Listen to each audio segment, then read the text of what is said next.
mengevaluasi dari tahun yang kemarin saya ikuti, pada intinya saya akan mencoba membuka pemikiran masyarakat bahwa untuk melahirkan seorang pemimpin tidak harus kita menerima uang dari pemimpin tersebut. Kita buktikan bahwa seseorang itu bisa layak, kita yang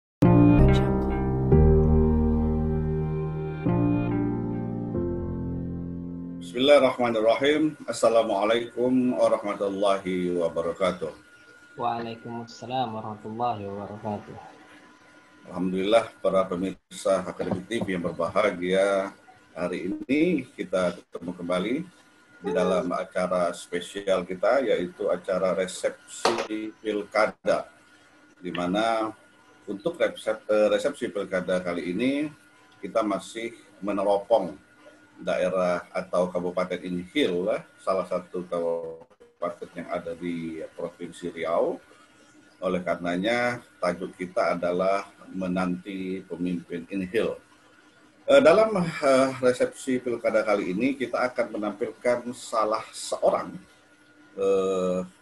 pemuda milenial yang mencoba untuk menawarkan dan mewakafkan dirinya sebagai pemimpin di Inhil nanti. Pada pilkada-pilkada atau pemilu sebelumnya beliau sudah punya pengalaman sesungguhnya, namun untuk kali ini beliau mencoba untuk khusus mewakafkan dirinya untuk seluruh masyarakat Inhil, masyarakat yang ada di Kabupaten Inhil. Baik, langsung saja saya perkenalkan kepada seluruh pemirsa resepsi pilkada. Please welcome Bapak Said Abdul Aziz, SSI MKOM. Assalamualaikum Pak Aziz. Waalaikumsalam warahmatullahi wabarakatuh. Pagi, sehat Pak Aziz ya? Alhamdulillah. Alhamdulillah, itu yang penting karena kondisi keadaan situasi kita sekarang ini masih dalam pandemi, dan semoga Allah selalu memberikan kesehatan yang sempurna untuk kita semua. Amin ya rabbal alamin. Amin ya rabbal alamin. Baik, Pak Said Abdul Aziz, saya panggil Pak Said saja ya, Pak Said ya, atau Pak Aziz saya panggilnya, Pak Aziz sekali ya. Siap, Oke. boleh. Pak Aziz, kita untuk pertama-tama ini pertanyaannya masih berkisar kepada filosofis ya, sifatnya filosofis, perspektif, sebelum nanti kita masuk ke dalam pertanyaan yang lebih menukik kepada hal yang sifatnya pilkada nanti. Baik, kita langsung saja untuk pertanyaan pertama ini Pak Said. Ini penting untuk dijawab karena pemilik suara di Kabupaten Inhil harus tahu ini style Anda memimpin nanti bagaimana itu. Oleh karena itu akan tergambar dari jawaban yang Anda berikan pada pertanyaan pertama ini. Bagaimana persepsi Pak Aziz tentang pemimpin? Kepemimpinan itu bagaimana? Silakan Pak. Bismillahirrahmanirrahim. Assalamualaikum warahmatullahi wabarakatuh. Sebelumnya saya mengucapkan terima kasih kepada Akademik TV yang telah memberikan kesempatan kepada saya untuk hadir di kegiatan ini di masa pandemi ini. Dan langsung saja, menurut saya persepsi apa itu pemimpin? Yeah. Jadi menurut saya ini seseorang pemimpin adalah seseorang yang memiliki kemampuan mengambil sebuah keputusan. Nah, menciptakan gebrakan-gebrakan baru, mempengaruhi orang lain untuk melakukan sebuah pekerjaan. Nah, jadi itu seorang pemimpin itu menurut saya. Baik, ini tentu pekerjaan kalau sifatnya sebagai pemimpin daerah, tentu hal-hal yang terkait dengan permasalahan yang terikat dengan kepentingan rakyat, kepentingan umum, demikian Pak ya. Yeah. Oke, kalau begitu bagaimana persepsi Anda tentang rakyat itu sendiri? Bagaimana Pak Aziz? Rakyat itu menurut saya adalah sekelompok masyarakat yang berada di sebuah negara ataupun di sebuah kota, di sebuah tempat, ataupun di sebuah kampung. Itu adalah rakyat. Itu rakyat. Ada yang kemudian Terus pemimpin-pemimpin yang ketika sudah duduk di bangku kepemimpinan itu kadang-kadang melihat rakyat hanya sebagai objek yang hanya ya sebagai pesuruh atau subordinate dari dia, sehingga rakyat yang harus menghormati dia, melayani dia, bukan pemimpin malah dia melayani dia. Bagaimana kalau Anda melihat seperti ini? Sebaiknya seorang teladan atau seorang pemimpin itu dia bukan meminta untuk dilayani oleh rakyat. Dialah orang yang harus melayani rakyat tersendiri. Nah, melayani rakyat seluruh yang ada di Kabupaten Ragil Hilir, dialah yang harus memimpin ataupun melayani semua masyarakat. Baik. Anda sendiri, jika nanti memimpin di Inhil sebagai orang nomor 1 di Inhil lah kita katakan demikian, apakah nanti Anda akan membuat klaster-klaster atau pengelompokan-pengelompokan yang saya akan bina adalah kampung saya saja, atau daerah saya saja, atau pendukung saya saja, seperti itu? Bagaimana Pak? Kalau untuk mengklaster, kebetulan dengan hasil tesis yang saya lakukan penelitian barusan mengenai komputer, saya tahu bahwa kalau untuk pengelompokan rakyat miskin itu berbeda di setiap daerahnya. Nah, di Kabupaten Ragil Hilir yang paling besar wilayahnya adalah Mandah. Nah, dan penerima bantuan PKH itu terdapat di kecamatan yang paling banyak. Nah, jadi dari situ bisa kita lihat rakyat miskinnya di sana. Nah, kalau untuk ke depan, kita insya Allah akan mencoba meratakan, mengevaluasi bantuan-bantuan yang sampai ke daerah tersebut. Jadi kalau untuk pengklasteran memang wajar kita lakukan. Karena setiap kecamatan, setiap daerah itu memiliki perbedaan dari segi pendapatannya. Berarti nanti strategi Anda ketika memimpin adalah tidak membuat sebuah kebijakan yang komunal ya, kebijakannya tentu per kawasan atau per klaster yang Anda sebut tadi seperti itu, di mana di Mandah begini polisinya, Tembilahan begini polisinya, dan seterusnya gitu Pak ya. Iya. Sesuai dengan kebutuhan masing-masing lah gitu ya. Baik, menarik sekali ini pemirsa resepsi pilkada. Kalau kita lihat dari dua pertanyaan ini kita bisa tergambar lah setidaknya apa yang menjadi concern beliau di dalam membangun Ragil Hilir ke depan. Baik, terlepas daripada itu semua, apa yang sudah Anda sekelumit Anda ungkapkan di kita, kita juga harus tahu nih sebenarnya siapa sih sosok pemimpin yang menjadi idola Anda atau menjadi panutan Anda ini, yang Anda pikir wah ini bagus untuk saya contoh ini. Bagaimana kira-kira? Ada nggak atau siapa? Ya, siapakah sosok pemimpin yang memang menjadi patokan gitu Pak ya? Iya, panutan Anda. Kita semua nggak akan mungkin bisa mencontoh akhlaknya Rasulullah SAW. Tapi berdasarkan apa yang telah diajarkan beliau, itulah yang layak kita teladani. Jadi sosok pemimpin yang menurut saya yang harus kita ikuti adalah Rasulullah SAW, Nabi Muhammad SAW. Ini karena tidak lepas daripada Anda juga, kalau ini biasanya kalau di Riau ini kan Said ini dari keturunan Rasul juga ini ya. Insya Allah Pak. Betul ya? Insya Allah. Oke, jadi Habib ini Habib juga. Insya Allah. Baik, luar biasa pemirsa TV. Kita masuk saja langsung kepada pertanyaan yang terkait dengan pilkada itu. Mengapa Anda menganggap bahwa diri Anda itu layak untuk menjadi pemimpin di Inhil? Silakan Pak Idris.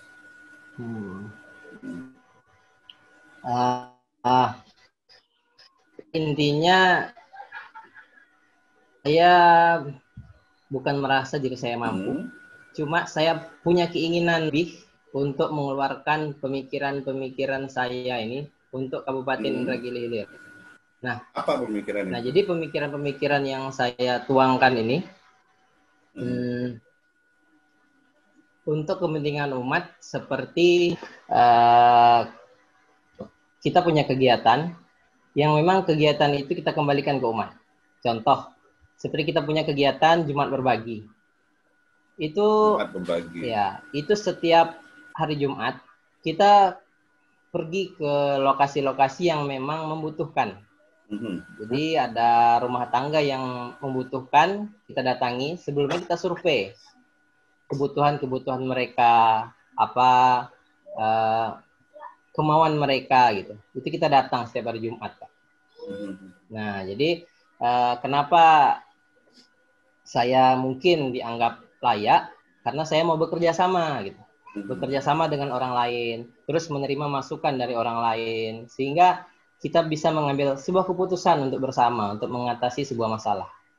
Oke, baik. Saya tertarik dengan pemikiran yang pertama tadi. Mungkin nanti banyak lagi pikiran atau ide-ide Anda yang akan dituangkan ketika menunggu nanti. Salah satunya seperti tadi, Jumat Berbagi itu. Itu kan kalau Jumat Berbagi itu kan kita memberi tuh, Pak Aziz ya. Itu tentu memiliki dana, harus ada dana yang besar itu karena kita mengadakan barang yang kemudian akan kita bagi. Apalagi kalau sifatnya konsumtif ya. Nah, apakah tidak merupakan suatu hal yang kalau orang ini sekarang katanya lebih baik mengasih pancing daripada mengasih ikan seperti itu gambarannya. Bagaimana? Apakah lebih baik kita memberikan pancing yang sifatnya seperti pancing daripada sekedar yang sifatnya konsumtif yang harus nanti kita suap terus itu masyarakat? Bagaimana pendapat Anda? Pada intinya kami menggerakkan Jumat Berbagi ini dari donatur-donatur yang ingin menginfakkan sebagian rezekinya melalui kami dan kami langsung mengumumkan. Nah, ada juga sebagian donatur yang berpikiran bagaimana caranya kita memberikan seseorang itu sebuah usaha, sebuah unit usaha. Seperti kita kasih modal, langsung dia mengerjakan usaha tersebut. Jadi tidak semena-mena kita hanya memberikan bantuan saja, lantas kalau habis dia datang lagi minta. Tidak. Kita inginkan mereka itu berpikir ke depan, karena bantuan itu tidak bisa terus-menerus kita dapatkan gitu, Pak. Oke, berarti dalam artian bahwa ini Anda lakukan di luar daripada APBD lah gitu ya? Ya, mungkin lebih menggerakkan social safety network yang ada di dalam Islam kali seperti zakat, wakaf dan sebagainya gitu Pak ya. Ya, bagaimana Anda sendiri tentang Ziswak ini yang ada di Kabupaten Inhil sampai saat ini? Bagaimana potensi Ziswak itu sendiri di Inhil sampai saat ini menurut Anda? Kalau untuk ini mungkin berkaitan dengan Basnas, bukan Pak? Ya, terkait dengan itu.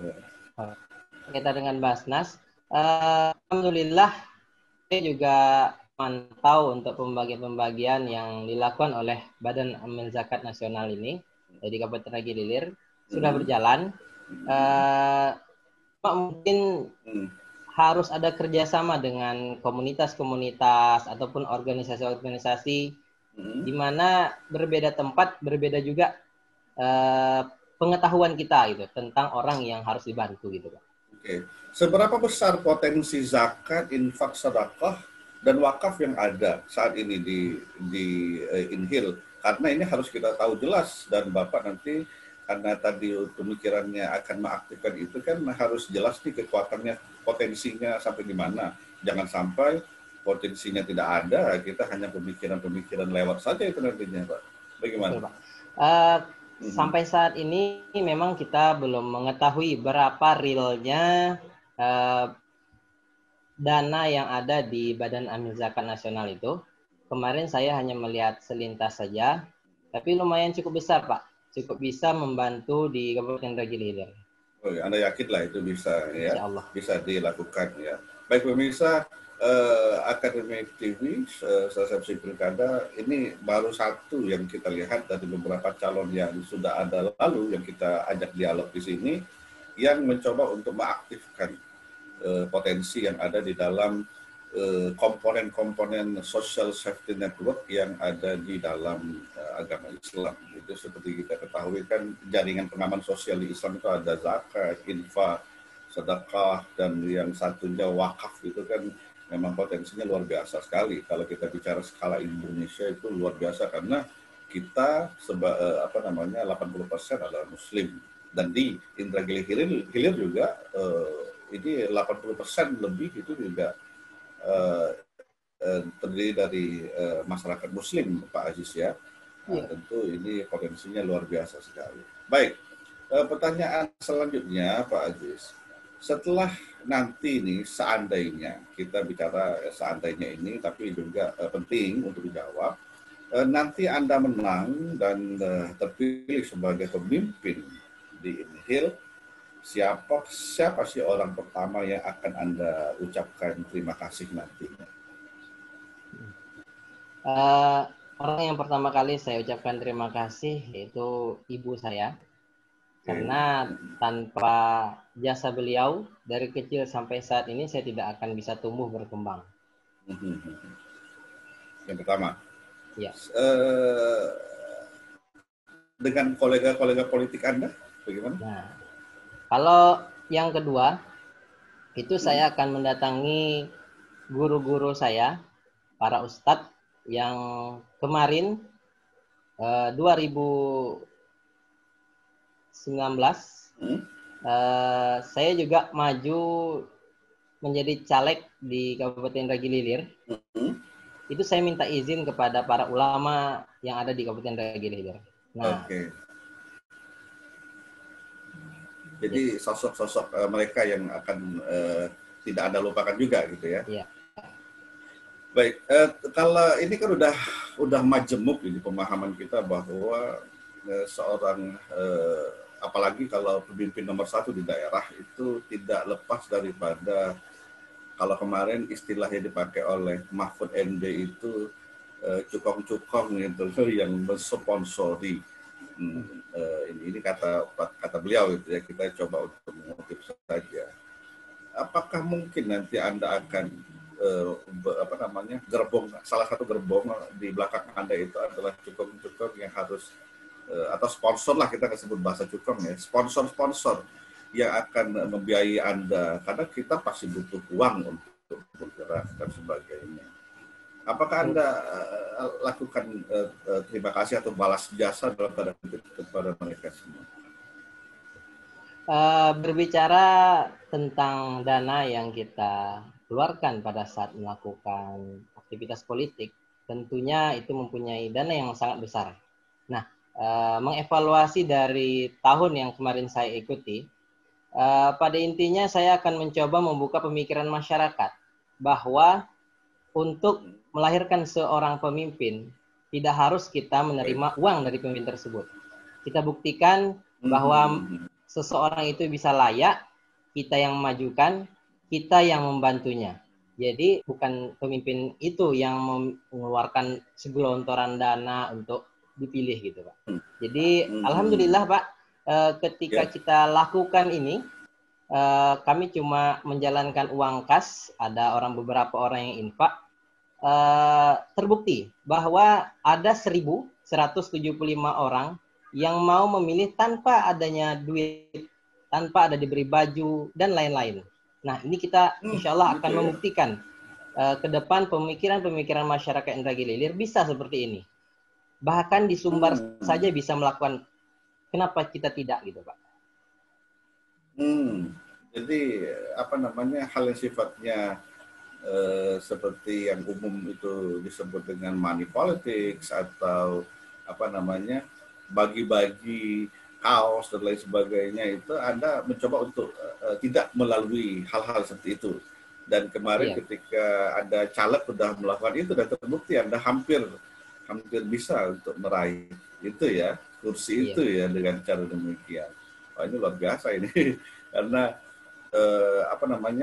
kalau tesis orang-orang itu mengatakan hampir mustahil untuk melakukan itu, karena zaman sekarang ini kan udah tidak seperti zaman dulu lagi, di mana prinsip-prinsip masih dipegang erat itu di setiap jiwa manusia yang ada. Kalau sekarang kan sedikit-sedikit uang gitu Pak Aziz ya, Iya, sedikit-sedikit betul uang. Pak. Nah, baik, apa namanya selanjutnya setelah nanti Anda masih berandai-andai nanti Anda resmi memenangkan pilkada ini, hal pertama apa yang akan Anda lakukan terhadap pesaing Anda yang kalah tersebut?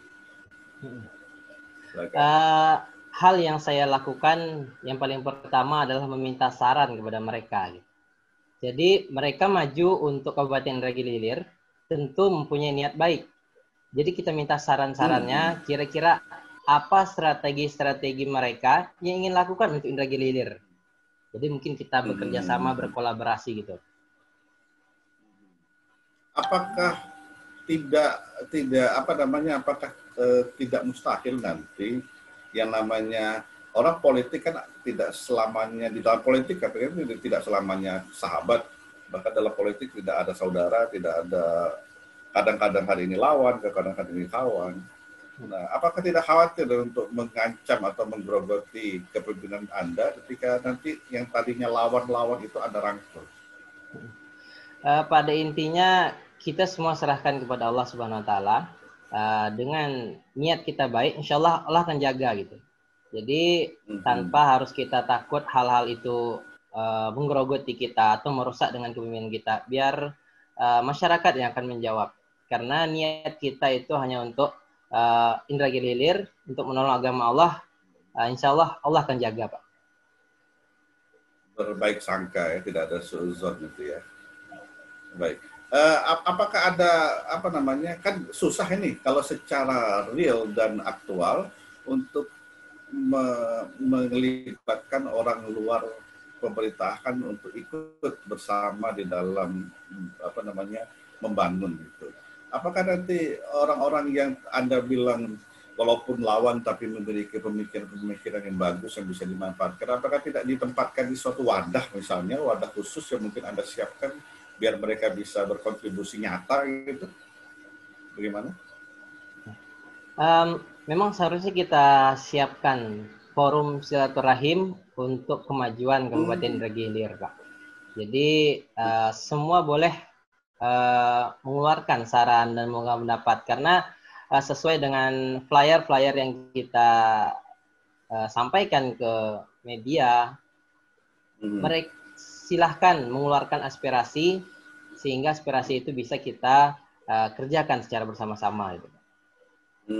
Jadi Anda akan membuat sebuah forum gitu ya, forum silaturahmi atau apa gitu ya, yang bisa menjadi saluran bagi mereka untuk memberikan ide-ide cemerlang kepada Anda di dalam memajukan Indragiri. Baik, ini satu lagi pertanyaan yang masih sifatnya dengan orang terdekat Anda ini. Dalam hal pemberantasan korupsi misalnya, Pak Aziz, jika seandainya di tengah perjalanan pemerintahan ada orang terdekat Anda, apakah itu keluarga atau tim sukses Anda, terbukti korupsi, ya, apa yang akan Anda lakukan terhadap orang dekat Anda itu? Silakan. Karena negara kita ini negara hukum, ya insya Allah kita proses secara hukum.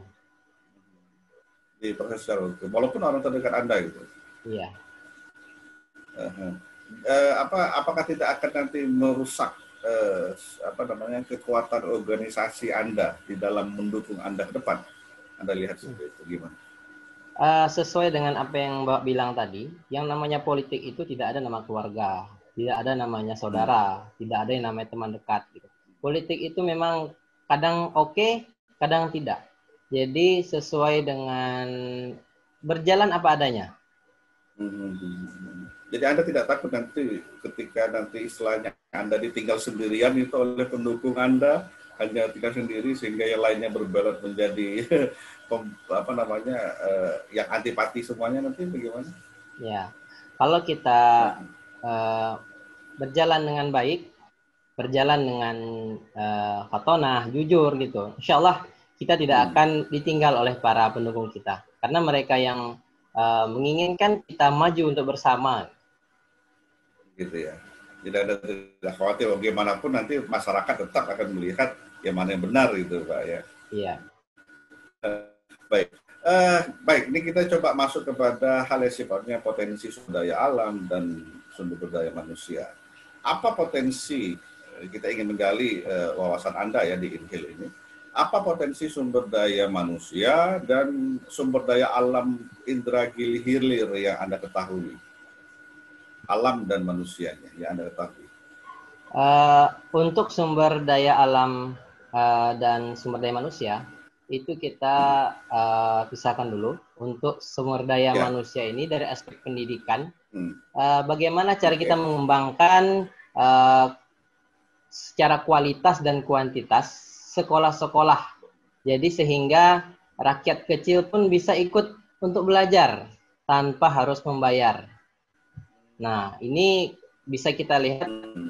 Kemarin kita pernah ke Masjid Al-Azhar Jakarta. Pengurusnya berpikiran sangat baik. Ini harus kita ambil, Pak.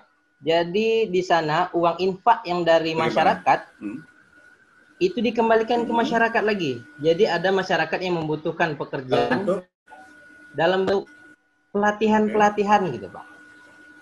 Nah, jadi ada contoh pelatihan, dia mau buka bengkel, terus kita sekolahkan di bengkel, lantas dia bisa buat bengkel sendiri, Pak. Nah, dan ketika itu dia kembalikan lagi uang keuntungan apa yang ia dapatkan ke masjid lagi. Nah, jadi ini yang jadi bahan juga saya untuk kedepannya gitu, Pak. Kembali kepada kekuatan infak tadi itu ya, yang Anda manfaatkan ya. Oke. Apalagi kira-kira sumber daya manusianya yang Anda pikir harus dinaikkan atau dibangun dengan baik selain dari sektor pendidikan? Ya, kalau fokusnya ke aspek pendidikan ini, kurangnya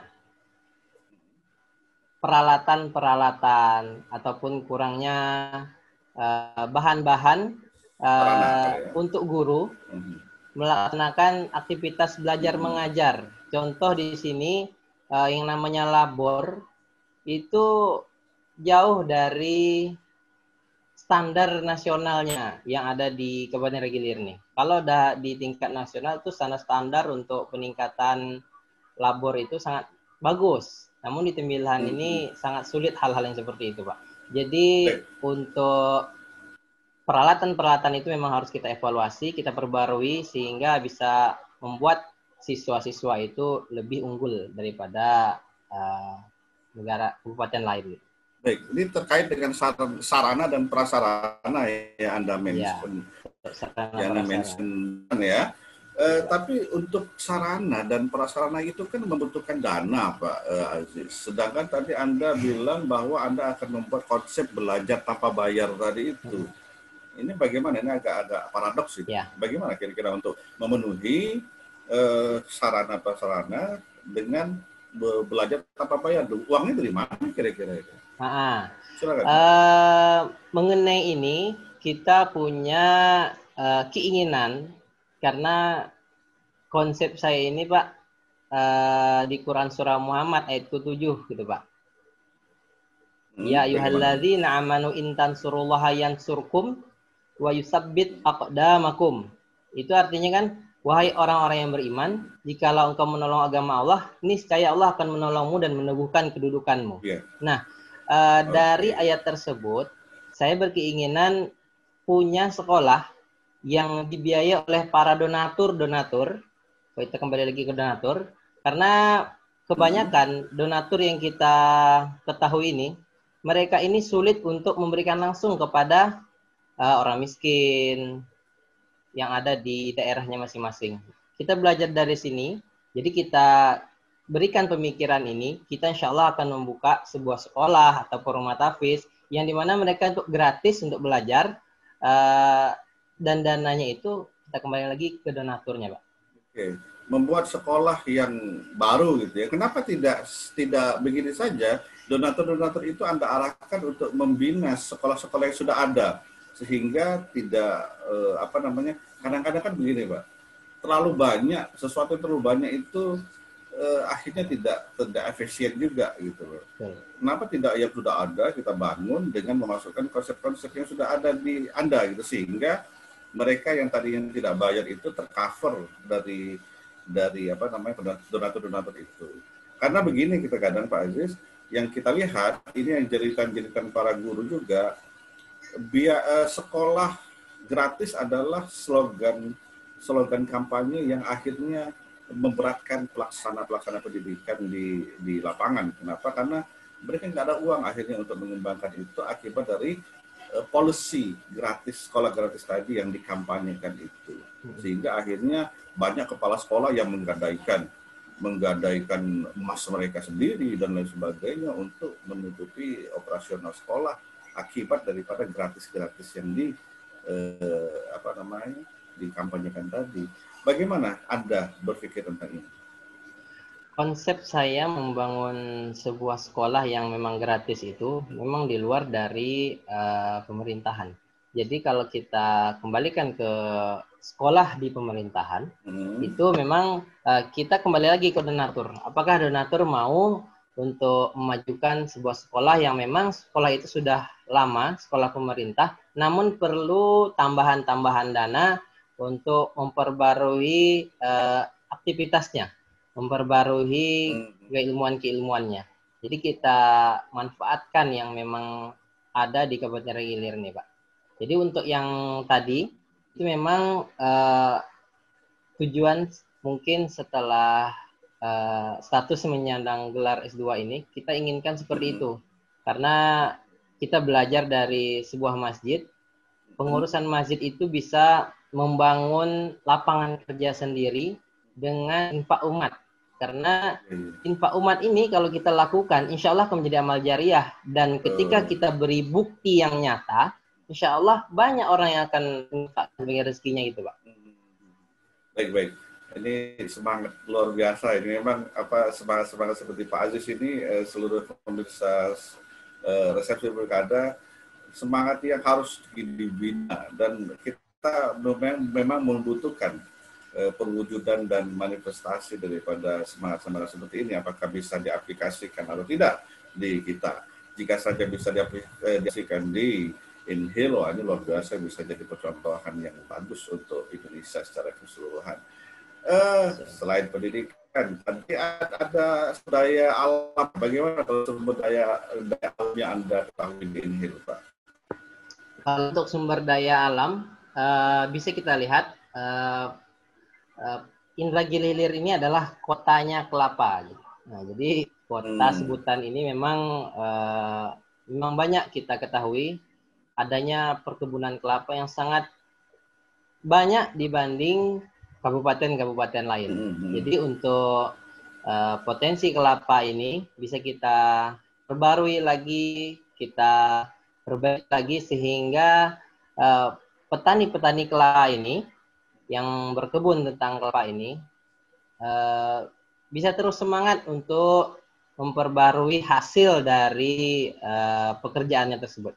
Nah, selain ada kelapa, kita juga punya perkebunan karet dan juga perkebunan kelapa sawit. Nah, jadi untuk sumber daya alam seperti itu harus kita evaluasi bagaimana bisa membangun Kabupaten Ragi Ilir lebih baik lagi. Dan juga dari sektor perikanan, sesuai dengan apa yang saya lihat, di sini sangat jarang sekali orang untuk budidaya ikan bakut, Pak. Nah, untuk ikan bakut ini di Batam saja orang pada mencari, karena ikan bakut ini katanya digunakan untuk obat. Nah, untuk budidaya ikan bakut ini yang harus kita coba telusuri lagi, kita pahami lagi apakah bisa memang membantu pendapatan masyarakat yang di bawah gitu. Selain itu juga kita punya hutan mangrove yang sangat luas. Nah, ini adalah sektor yang memang bisa membantu pemasukan di kabupaten kita. Ini ada juga kan untuk sektor pariwisata, ada Pantai Solok, ada Bukit 86, ada Tembulun. Nah, dari sumber daya alam yang kita miliki, sudah seharusnya kita memperbaharuinya lagi, mengevaluasi agar daya minat orang luar dari Kabupaten Ragi Ilir mau masuk ke Kabupaten Ragi Ilir gitu, Pak. Karena untuk Pantai Solok saja, itu bisa kita lihat pantai yang sangat unik, yang mungkin tidak ada duanya di Indonesia, di mana pantai tersebut bukan pasir, tapi sersahan dari kerang, biota-biota laut yang ada. Dan selama ini belum dieksplor dengan baik ya Pantai Solok ya. Sampai sekarang sudah ada mulai pembaruan terhadap lokasi tersebut. Namun kurang signifikannya mungkin karena aktivitas lokasinya yang sangat jauh sehingga ataupun investor yang masuk belum ada. Jadi makanya agak susah kita membangun Pantai Solok ini, Pak. Baik. Dari sekian, coba kita konsentrasi di sumber daya manusia dulu lah. Tadi kan kita udah mencoba secara general bicara dengan dua sumber daya yang ada tersebut. Dari sekian sumber atau potensi sumber daya manusia yang ada di Infill, yang selama ini terabaikan apa Pak kira-kira menurut Bapak? Jadi untuk sumber daya manusia yang selama ini terabaikan, itu menurut saya masih kurangnya pelatihan-pelatihan yang saya sebutkan tadi kepada mereka yang mau dapat duit tapi tidak tahu caranya gitu Pak. Nah jadi mungkin kita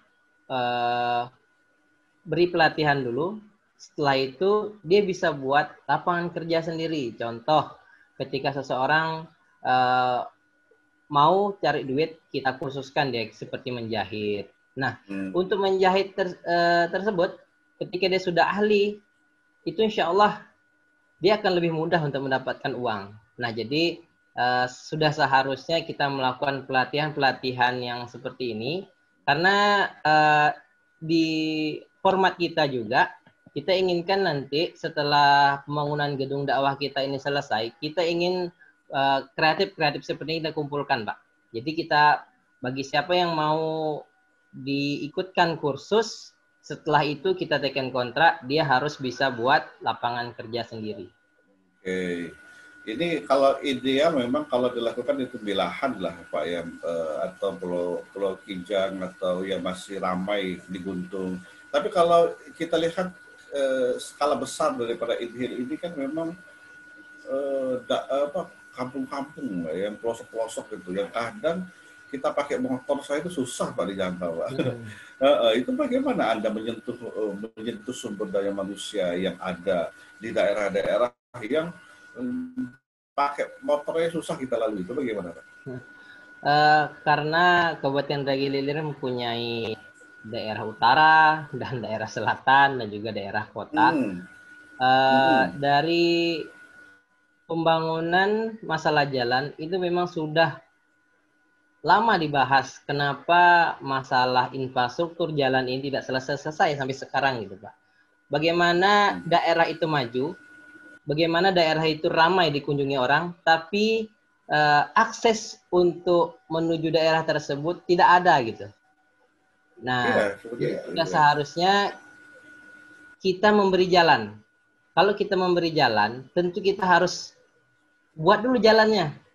Kalau kita mempunyai ide-ide yang cemerlang, tapi tidak ada jalan, itu sama saja seperti kosong saja gitu Pak. Jadi bagaimana cara kita bisa tembus akses ke daerah tersebut, baru kita mengeluarkan ide-ide yang kita punya gitu. Karena kaitannya kan transportasi ini kaitannya tidak hanya dengan pendidikan, tetapi ekonomi juga.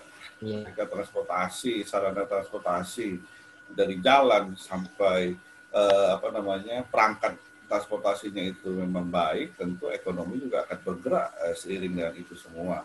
Kita lihat saja kayak seperti contoh di Kuala Enok Pak, di Kuala Enok sendiri yang tidak jauh dari Tembilahan, itu kan yang mobil aja tidak ada kan di situ, kalau tidak salah gitu ya. Jadi sedangkan masuk ke pelosok, kebun-kebun lain sebagainya, transportasi hanya dengan pompong dan sebagainya.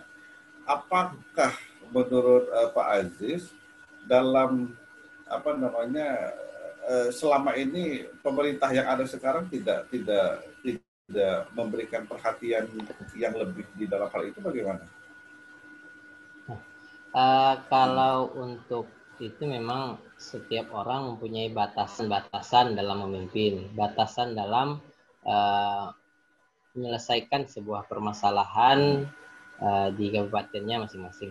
Sampai saat ini memang karena kondisi kita ini terdiri dari 20 kecamatan, yang dimana beberapa kecamatan itu harus kita lalui dengan speedboat.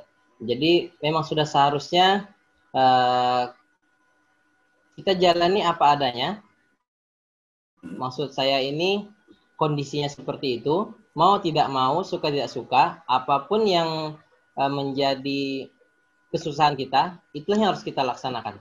Walaupun harus ditempuh pakai speed, tapi kan kita bisa membedakan gitu dari anggaran biayanya yang ini dekat, anggaran biayanya sedikit. Ini agak jauh, tentu kita harus naikkan anggarannya gitu. Baik. Ini kan kita seperti tadi yang dikatakan ada 20 kecamatan ya di Indragiri Hilir ya. Nah, apa namanya, walaupun kondisinya seperti yang tadi kita gambarkan, susah diakses walaupun dengan motor, di pelosok dan lain sebagainya, tapi kan kita sudah tahu bahwa sesungguhnya Inhil ini adalah daerah investasi industri sebenarnya, walaupun di pelosok loh. Ada Sambu, ada yang lain lah, nama-nama perusahaan yang saya sendiri tidak hafal gitu, apalagi daerah utara itu kan banyak itu perusahaan-perusahaan yang di dalam darat itu ya. Sesungguhnya perusahaan-perusahaan itu kan mengeruk kekayaan gitu, kekayaan yang ada di Inhil. Nah, bagaimana policy Anda nanti untuk melibatkan perusahaan-perusahaan yang sudah berinvestasi sejak lama itu di sana, tetapi terhadap lingkungan sekitar, penduduk sekitar tidak memberikan efek yang baik, Pak Aziz.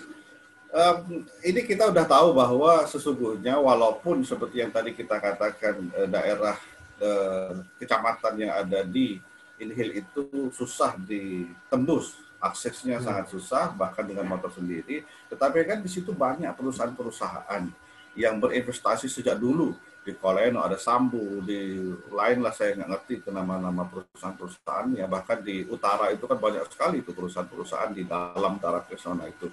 Nah, cuman selama ini seakan-akan kurang dalam tanda kutip ya, bukan tidak ada, tapi kurang memberikan pengaruh yang baik atau yang ini di dalam meningkatkan taraf hidup manusia yang ada di sekitarnya, penduduk sekitar saya, baik dalam kesehatan ataupun dalam pendidikan.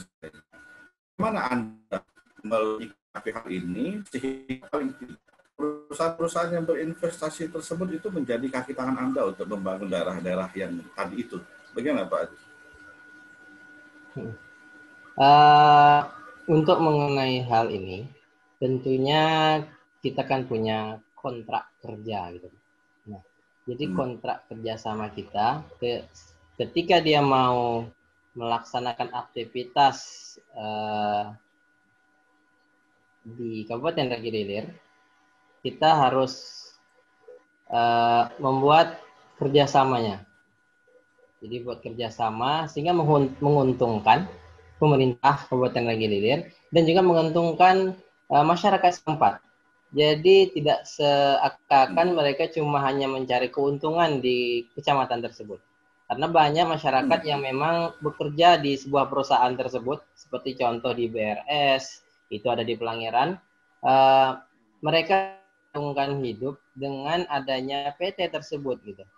Nah, jadi ketika saya lihat, saya datang ke sana, kurangnya pemikiran-pemikiran masyarakat untuk melepas diri dari perusahaan tersebut untuk membentuk ataupun membuat usaha di luar dari pendapatannya bekerja di PT tersebut. Jadi harus ada pemikiran-pemikiran yang memang karena sewaktu-waktu mungkin saja PT itu berubah kepemimpinan, berubah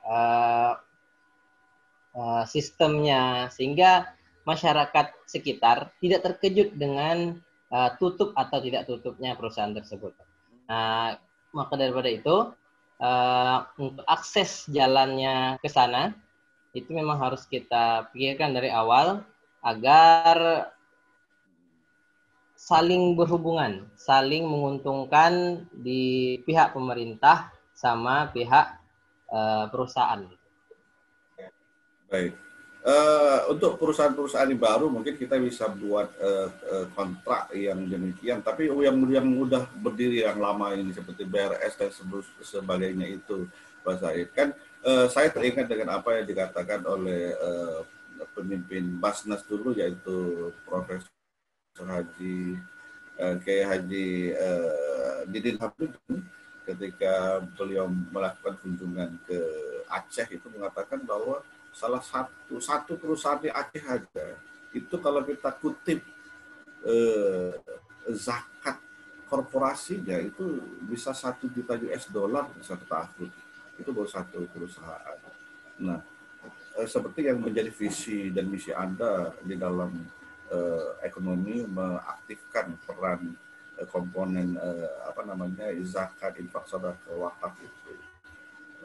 Bagaimana? Apakah Anda coba membidik zakat di samping tadi ada CSR ya, CSR yang memang harus dan wajib dikeluarkan oleh perusahaan-perusahaan. Apakah zakat itu juga akan Anda, zakat korporasi itu akan Anda aktifkan juga di seluruh perusahaan yang berinvestasi di sana? Silakan, Pak.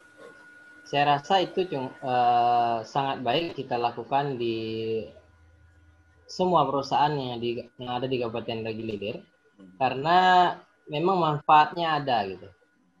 Karena sudah seharusnya ketika sebuah perusahaan mendapatkan hasil yang ia inginkan di sebuah daerah, lalu kembalikan lagi ke masyarakat sekitar maupun Kabupaten Indragiri Hilir. Jadi perusahaan-perusahaan yang lama tentu harus kita evaluasi. Sampai sekarang, apa sih yang diberikan oleh perusahaan kepada Indragiri Hilir? Apakah menguntungkan Kabupaten Indragiri Hilir atau hanya merugikan Kabupaten Indragiri Hilir sendiri? Atau merugikan masyarakat sekitar? Karena bisa kita lihat banyak perusahaan-perusahaan yang sesuai dengan keinginan masyarakat. Contoh di kabupaten lain, itu kita lihat sampai sekarang tanah mereka yang sawit itu tidak selesai sampai sekarang. Ini tanah perusahaan atau tanah milik pribadi. Jadi hal-hal yang seperti itu tidak kita inginkan di Indragiri Hilir. Tentunya harus sering kita evaluasi seluruh perusahaan yang ada di Kabupaten Indragiri Hilir. Baik, luar biasa. Ini memang harus seperti itu. Kalau memang bisa dilakukan oleh Pak Aziz, ini akan sangat memihak kepada kebutuhan hajat ramai, saya pikir. Karena justru investasi harusnya memberikan peluang peningkatan taraf hidup manusia-manusia yang berada di sekitarnya, itu Pak Aziz ya.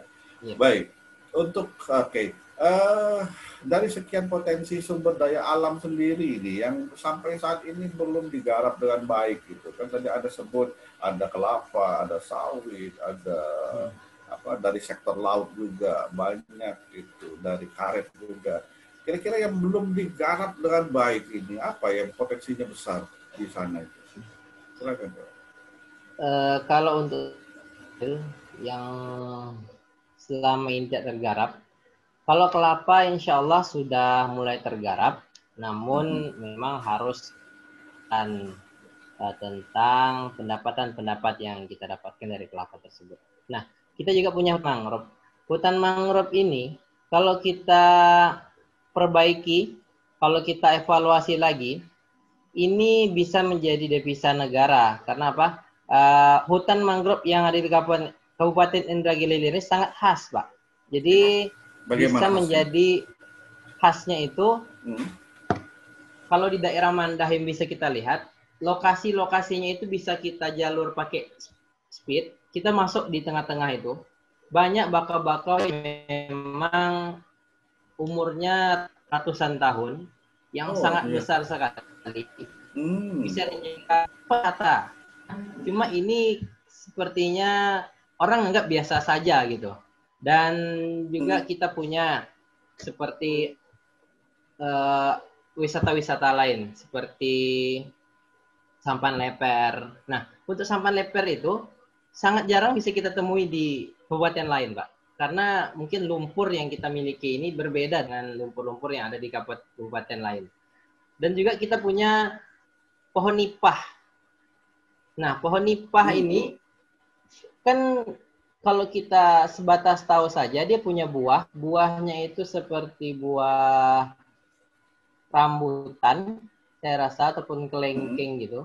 Cuma ini belum dilakukan penelitian, belum pernah sampai ke Oke.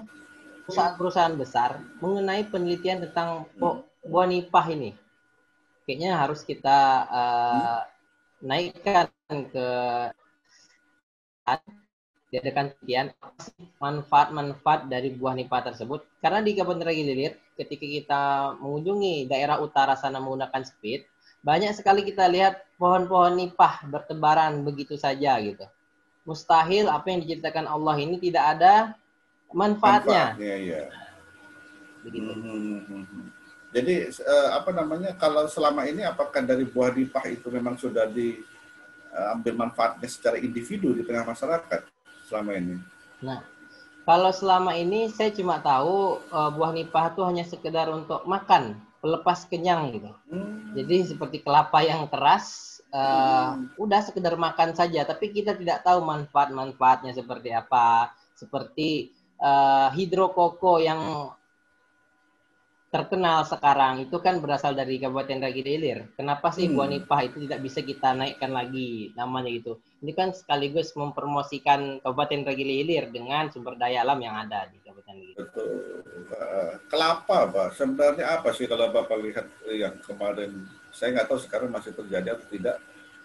Harganya jatuh sekali itu kelapa. Bagaimana sih sebenarnya dan bagaimana mengatasi hal itu biar tidak terjadi lagi, Pak? Ya, kalau untuk kelapa sendiri, saya cuma memantau saja. Tapi di daerah yang saya lihat ataupun teman-teman saya yang berkebun kelapa, tentu kemarin sangat mengeluh dengan rendahnya harga kelapa di Kabupaten Regina Ilir. Nah, Eh, ini tentunya harus kita evaluasi bagaimana harga kelapa ini bisa normal kembali sesuai dengan yang diinginkan kita semua. Bukan hanya masyarakat, bukan hanya pemerintah, tapi kita semua. Kita cek, kita evaluasi apa sih yang jadi masalah sehingga harga kelapa ini bisa menurun. hmm. Apakah ada oknum-oknum yang memang merusak harga pasar tersebut atau tidak? Kalau seandainya ada oknum yang merusak atau perusahaan yang merusak harga kelapa tersebut, kita telusuri dan kita berikan somasi lah untuk perusahaan yang merusak harga kelapa di Kabupaten Regina Ilir. Baik. Kita sebenarnya sudah memasuki waktu terakhir ini, sudah tidak terasa 1 jam kita berdialog dan apa namanya pemirsa resepsi pilkada memang menarik ya kalau kita lihat dari sosok anak muda milenial dengan visi religialitasnya yang kuat ini sesungguhnya, background agamanya yang kuat, mencoba untuk menegakkan komponen-komponen agama tadi di tengah masyarakat di dalam membangun masyarakat itu.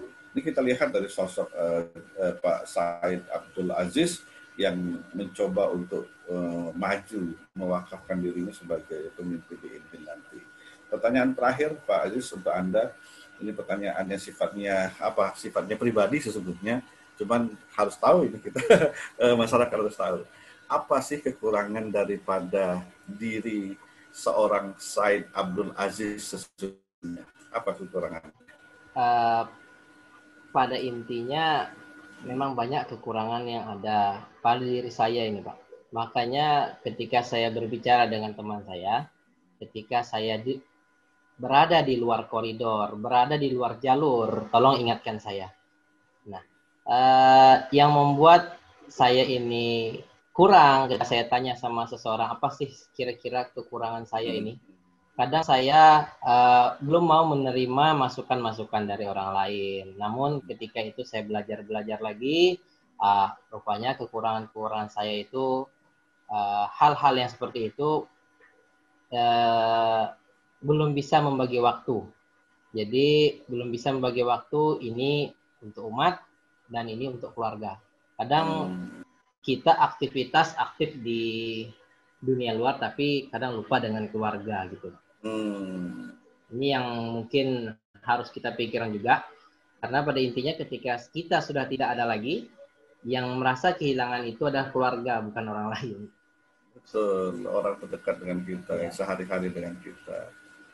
Baik, dan justru kalau saya lihat ini adalah bagian daripada kekurangan yang membuat Anda kekurangan yang Anda jadikan sebagai salah satu modal kekuatan Anda ini, sehingga akhirnya dengan kesadaran itu Anda memiliki rasa cinta yang kuat untuk keluarga, dan harapan kita juga seluruhnya dari seluruh pemirsa resepsi pilkada mengharapkan Anda juga nantinya akan menjatuhkan cinta yang besar itu juga kepada masyarakat secara keseluruhan. Demikian Pak Aziz. Pak Aziz, terima kasih sudah bersedia berdialog dengan Akademik TV di dalam acara resepsi pilkada. Di tengah waktu Anda tentunya yang banyak dan sibuk, dan saya juga mendengar Anda salah seorang penggerak subuh ya, gerakan subuh ya. Pejuang subuh, Pak. Pejuang subuh seluruh di Inhil. Jadi pemilik suara harus tahu ini bahwa inilah sosok pejuang subuh di Kabupaten Inhil yang setiap subuh itu dalam tanda kutip mengajak kita untuk sadar betapa pentingnya sholat subuh, betapa pentingnya sholat subuh berjamaah, karena disitulah awal dari segala kegiatan yang akan membimbing kita, membawa kita kepada kesuksesan di dalam menjalani hidup sampai akhir hayat nanti. Terima kasih sekali lagi Pak Said Abdul Aziz. Mohon maaf kalau ada kesalahan dari saya, mungkin ada pertanyaan yang tidak elok atau bagaimana. Saya mohon maaf, dan sekali lagi juga kepada pemirsa Akademik TV, resepsi pilkada, inilah sosok Bapak Said Abdul Aziz, terutama bagi Anda semua yang tinggal di Inhil dan pemilik suara sah. Inilah sosok Said Abdul Aziz yang nanti akan mencoba peruntungan beliau di dalam merebut kursi nomor 1 di Inhil. Anda sudah saksikan bahwa sekelumit bagaimana visi misi beliau dan bagaimana perspektif beliau di dalam memandang masyarakat, di dalam memandang pembangunan masyarakat secara rohani, jasmani, dan bagaimana memanfaatkan sumber daya yang ada untuk tentu peningkatan pembangunan manusia dan alam yang ada di Indragiri Hilir.